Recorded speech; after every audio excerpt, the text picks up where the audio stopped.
Saudara, tak cuma kasus pembunuhan Vina dan Eki di Cirebon yang belum selesai selama bertahun-tahun. Saat ini di Depok, polisi masih berupaya mengungkap misteri kematian Akseina, mahasiswa Universitas Indonesia yang tewas di Danau Kenanga UI Depok.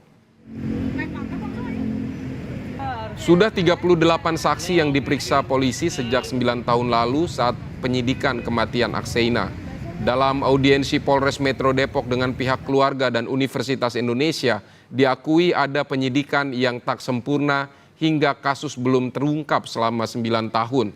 Karena itu penyidikan saat ini dilanjutkan. Melaksanakan audiensi dengan pihak UI dan juga dari pihak keluarga korban. Yang kita sampaikan adalah bahwa pertama kejadian ini sudah memakan waktu kurang lebih 9 tahun.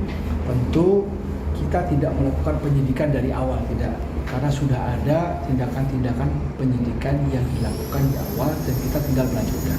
Cuma dalam prosesnya tentu penyidikan yang dilakukan di awal ini tidak sempurna. Itulah sebabnya masih belum terungkap.